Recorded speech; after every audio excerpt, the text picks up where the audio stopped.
Well, that's not exactly the picturesque, gleaming spires of Oxford that I'd expect to see coming out of the train station, but I'm here now. I'm in Oxford, first time ever. Just gonna be spending a night, a day as well, just sightseeing and staying in as far as I can tell, is the only hostel in Oxford, in the city of Oxford. It's called the Central Backpackers, and it's actually the only one that's available on Hostel World. So they get some lunch first, and then head to the hostel and see what it's like, and then see what the rest of the city's like.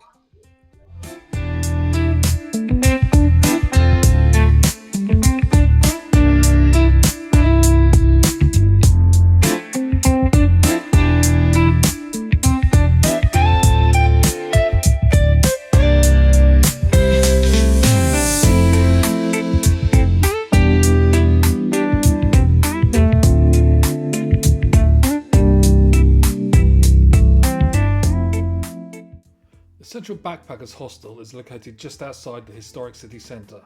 It offers 4 and 8 bed mixed dormitories, as well as 12 bed female only rooms. Check-in is between 3 and 11 PM, and check-out is before 10 AM. Main door is a 4-digit entry code, and each room has keycard secure entry. There's free Wi-Fi, free tea and coffee, luggage storage, and in-room lockers. It's rated 9.2 on Hostel World, ranging from 8.7 for value for money to 9.7 for location. Like most hostels in Europe, it begins with a lovely steep staircase, so good luck with any heavy bags you have. And at the top there is the storage room for luggage. Reception doubles up as a communal area with lounge seating and a TV.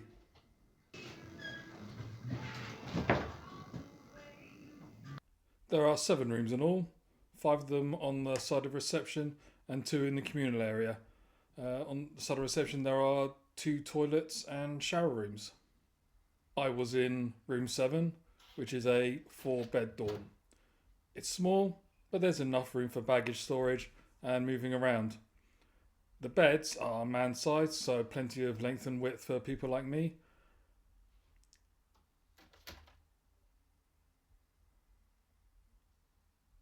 And the frames are solid, sturdy metal, so no unwanted movement getting in and out. The ladders to the top bunk are flat though, so it is a little bit awkward.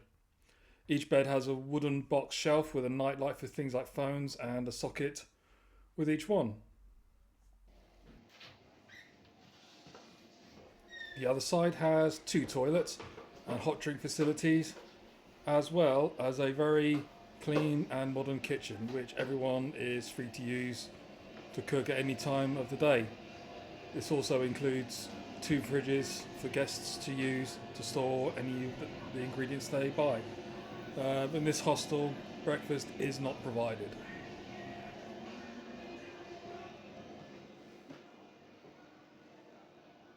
There's also a communal area, which is also marketed as a co-working space, and a TV room next door. So far, it's a very nice hostel. Very clean, very comfortable, very warm, very well decorated, but the big test will be getting a good night's sleep later on.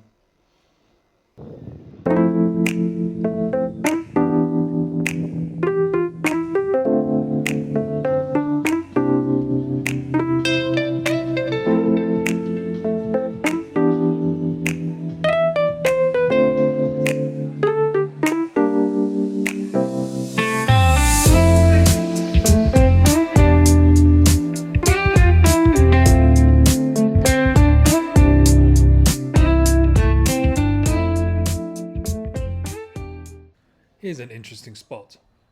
Magpie Lane is a pretty nondescript alley with nothing much in it. But up until at least 1605, it was known as, this. It was one of many streets in England with this name, and all were where local ladies of the night would ply their trade. It was changed to Magpie Lane in the 17th century, and in the 19th was changed to Grove Street before reverting to its current name in 1927.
And then we come to the conjoined Natural History and Pitt Rivers Museums.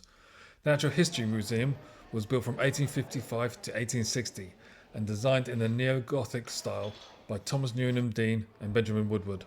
The glass roof covers the large square court supported by cast iron pillars and houses a cornucopia of large and small exhibits, but mostly large dinosaur fossils, the kind that usually gets the kids hooked.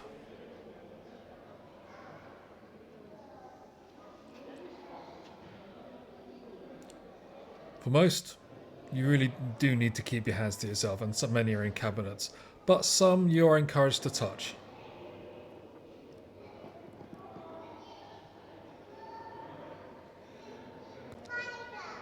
And obviously, there's the daddy of them all, the T-Rex and friends. But it's not just dinosaurs, as human evolution gets its rightful place too in the exhibition hall.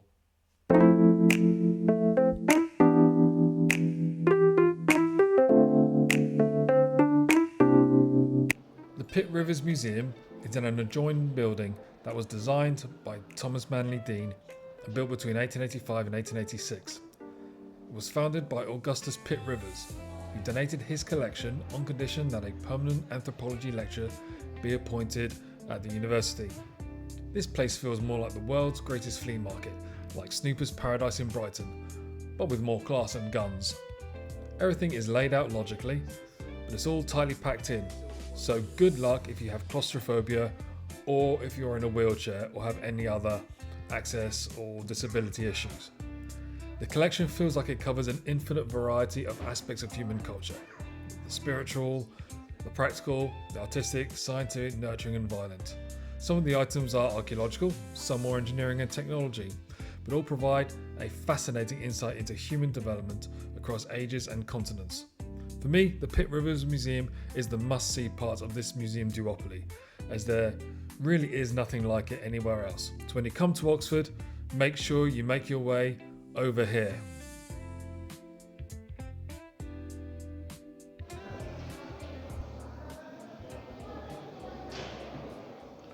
And then there is the Ashmolean Museum, the most famous in the city.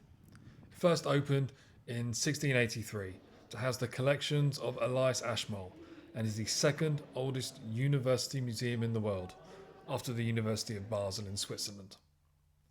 If you've been to the British Museum or equivalent in any major city in the world, then you've pretty much seen the same thing.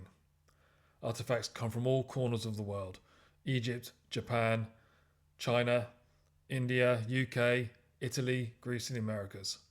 However, given that Oxford is not a major city, this museum helps Oxford really punch above its weight. This is a must-see attraction for sure.